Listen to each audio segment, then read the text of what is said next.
Full of Real Estate Deals, Part 1. And this I kind of took it down to the bare basics. So there's a couple of things that I want to cover, and I'll tell you a little bit about how I'm trying to work this out for you. So a lot of the stuff that I'm going to be talking about today was never done by me. I learned it, I made some of it up, and then I had Stan and 2 or 3 other people do all of it for me. So I really wasn't involved in any of it, so that's why I have Stan here, because he's going to have to help me answer a lot of questions for you guys. And the way I broke it down is, today is about simple things that you guys can do on your own. Next week is going to be how to get really creative and get sellers to come to you.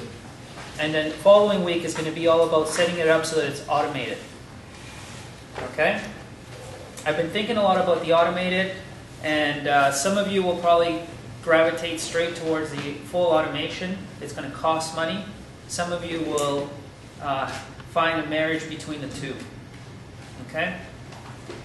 But today's basically basics. I've got some stuff here that I'll show you at the end that sort of gives you an idea of some of the stuff that you'll be learning. Okay? So we're going to cover, finding deals through newspapers, driving for dollars, in my case, running for dollars, foreclosure, courthouse. I already covered some of it through the question that we had this morning, but advertising, networking, bird dogging, 3 more ideas that I'll share with you. And then for the last one is we're going to cover quickly a deal so that you get an idea of what the costs really mean in comparison to finding a deal. Okay? So we're going to start with newspaper ads. So in the newspapers, I typically go to the for rent ad signs. When I first started, right, I always looked for places where I wasn't going to find any competition and where I thought I would be able to find motivated sellers. So when I first started, the first place I went, when I first started, there was no internet. It was all done by phone and newspaper, right? So I went to newspaper ads, I went into the rental section, and I would call landlords, and I would ask about the place it had, how long it had been vacant, and if they'd be interested in selling. And then I start talking to them about creative ways for me to buy the property with no money down. Okay? Then you have the obvious for sale by owners in the classified sections. Now you've got the internet, so you have a wider audience. Investment property ads. So in the newspaper section, there are commercial properties. So you can look in there. And then there's a bunch of other trade magazines that you can look into where you can find real estate investors, right? When I first started, I actually did a lot of targeting for real estate investors that burnt out because they did everything themselves. And then you look for lease option ads. If you really have no money and you got to start at the bottom and work your way up, this is a good place to start.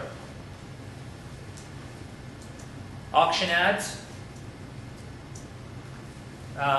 Whenever there's going to be an auction, whether it's a private or a public one, it's in the classified sections of all newspapers.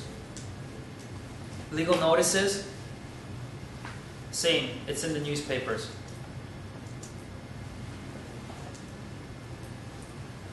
Who's ever thought of doing that? So how do you contact a family? I used somebody else who frequented funerals, and she was in a crowd that was dying off, so she got all the mentions for. Okay, that's actually a pretty smart way of doing it. But I have a way where you can target the obituaries in the newspaper, and then have those people call you, and you pretend that you never knew that they had a death in the family until they actually tell you. Right. Lots of money to be made there. So are we talking about probates or not? No, you know, people die and they put in, the family puts an ad in the newspaper that says, my husband died, my wife died, my grandparent, my son, my daughter. Well, you just go in there. It sounds kind of creepy, but it is creepy if you find the person and then you're phoning the family. Hey, I heard your family member just died. You want to sell your house to me? Like, that's creepy, okay? But if you are tactful and you get the family to call you, then it's okay. They don't need to know what you did. How would you do that? Well, you're going to learn. I'm not going to tell you now. So that. And then neighborhood newspapers. You have the West Ender, you have the East Ender, the Burnaby Now, the Burnaby whatever. There's tons of them. The Tri-Cities. And then there's all the little coffee shop the newspapers. What are they called? Coffee News. That's it. So you can find ads in there. Any questions about newspaper ads? So Dario, I think you said that this option was not a good place to go, but you just mentioned that it is a good way when you have nothing to start. All I'm saying is that if you've got to start somewhere, and the only place you can start is lease option, start.